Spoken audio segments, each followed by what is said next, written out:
Assalamu alaikum to all of you. 9 months after her first interaction with Pakistani media and civil society, United States Secretary of State, Ms. Hillary Clinton, is back here. But I'm afraid she's coming back to slightly different, somewhat boring Pakistan. Today, hardly anyone is talking of black waters or the Americans running away with Pakistani nukes. There appears to be increasing degree of trust and stability in US-Pakistan relationship. And I suspect it has something to do with the sustained high-level interaction and engagement with Secretary Clinton's team and Obama administration has done with Pakistan's political leadership, with Pakistan's media and Pakistan's civil society. But we have many more issues. Today we are still concerned about the nature of the strategic dialogue, about this unending conflict and war in Afghanistan. We are concerned about market access and trade issues. And we're worried about water and its relationship with India. And we're worried about an eroding nuclear parity in South Asia. But I am sure, true to her spirit, Secretary Clinton will take these issues head on. On behalf of you, on behalf of the people of Pakistan, I extend a very warm welcome to Secretary Clinton. Secretary Clinton, welcome back. Thank you. Well, it is wonderful to be back. And thank you once again for providing this opportunity for members of the press to ask questions and give me the chance to respond. And I appreciate your words of welcome and also your brief assessment of where we are in the strategic dialogue. Boring is good. Doing the hard work of finding ways to deepen and broaden our relationship, to set some goals and then slowly but steadily work to achieve them was really my hope when we began the strategic dialogue, and I really relish this chance to report on the progress we've made so far. Thank you, Secretary. Now, with your permission, let me introduce you to the panelists. This is a new panel, a younger panel. Some of these people you have met before. Let me introduce. To your right is Anwar Hassan. Anwar Hassan, he's a lead anchor for the state broadcaster PTV. He has his program, which has the reputation of the longest running current affairs program on PTV. He's also PTV's diplomatic correspondent. Next to Anwar is Sana Butcha. Sana is executive producer and anchor person for Geo Television. She's a woman of crisis. She loves crisis management. Her program is called Crisis Cell. And she has also been writing and working with the English magazine Newsline. Next to Sana is Mazhar Abbas. Mazhar brings more than 30 years of experience with print and electronic media in Pakistan. He has been a Secretary General of Pakistan Federal Union of Journalists. He is currently Deputy Director News with ARY Television Network and presents his own program called Doto. To my left is Meher Bukhari. Meher is an emerging new talent in this country. She is the lead anchor person for Sama Television. And she's also senior producer with Sama Television. Next to Meher is Nadeem Malik. Nadeem is director of programs with Aaj Television. He also presents his own program, Islamabad Tonight. And let me also tell you that Nadeem has been an anchor person with CNBC Pakistan, which is Pakistan's first business television channel. And in Nadeem's program, there's always an economic policy angle because of his background. And next to Nadeem is Muneze Jahangir. She is a producer and anchor person for Pakistan's only English television channel, Express 24/7. And you would remember her from Washington when we both had the opportunity of meeting and interviewing you at the first round, in the previous round with the strategic dialogue. So let me also tell you that this program, we're very grateful to the state broadcaster PTV for helping us to organize all this. But it's a contribution from all 7 major networks in Pakistan. But I have a very simple question for you. We met in Washington when you kick-started the previous round of the strategic dialogue and 13 working groups were created. We keep on hearing about the strategic dialogue, the term, the buzzword. What exactly have we achieved in the last many months? I think we've achieved 3 things.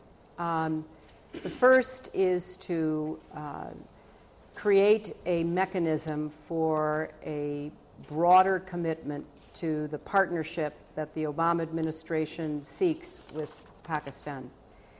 And there were many ways of thinking about doing that, but we decided that rather than just have a series of meetings where officials talked with one another, we would go deeper and we would set up a strategic dialogue, which now has 13 working task forces, which is on a very, very fast track. You probably are getting sick of American officials coming for the meetings with their counterparts, but it is a demonstration of the seriousness with which we are pursuing the strategic dialogue. Secondly, there have already been some positive results.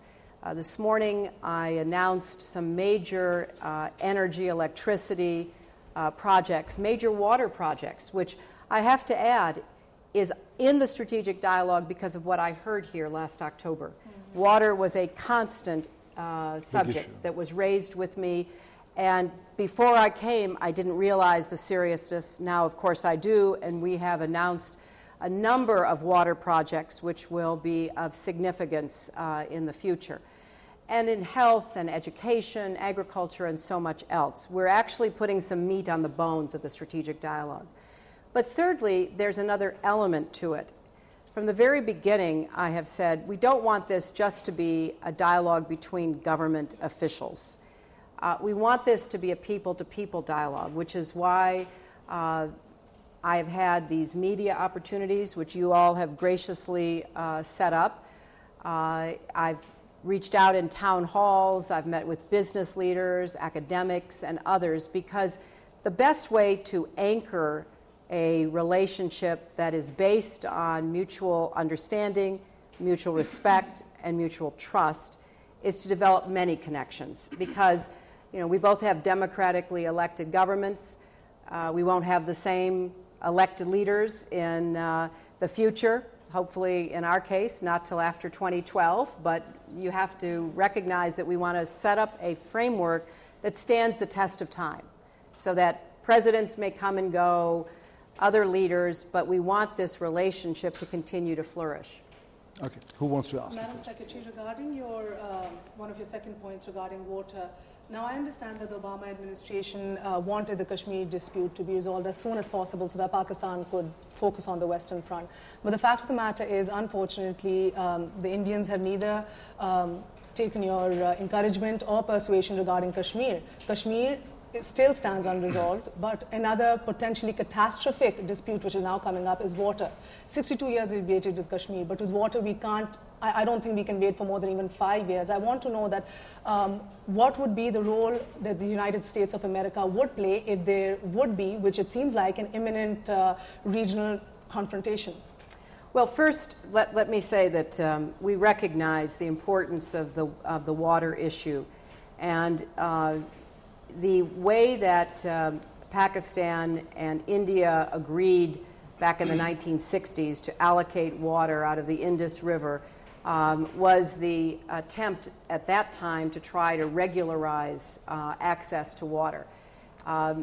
It is a program that has a built-in dispute resolution mediation mechanism, which we still think has a lot of promise. However, we have now done an in-depth study, and what we have learned is that while you have a right to be concerned about future impediments to access to the water that the treaty provides, there's a more immediate necessity for Pakistan to do a better job of managing its own water.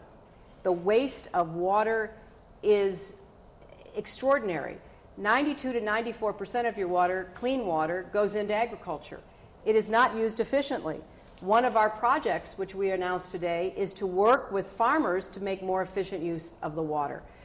You have a system, the most extensive system of canals for irrigation and transportation of water anywhere in the world, but they've been neglected. They have fallen into disuse, and that's not, you know, that's not something that you can let stand. You have to address that. So we are helping you address that. But I'm so sorry, but what I just mean is that you mean that you're talking about the Indus Water Commission. That's already being violated, whether we talk about Baghehar Dam, whether we talk about the potential diversion of the Kabul River, which is again 25% of our river as well. Are you willing to play a regional role regarding this hostile confrontation, which we're all worried about? I think what she actually means, will you be able to mediate on the issue of water between India and Pakistan? I think confrontation is not the right thing, but basically it could, if it adds up to that, which is what we fear. Well, the conflict, the tension. But first I want to, from our perspective, we want to clarify what the problem is.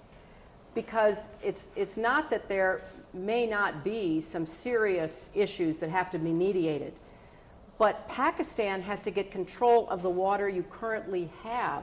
Because if you go to a commission or if you go to some other mediation body and you say,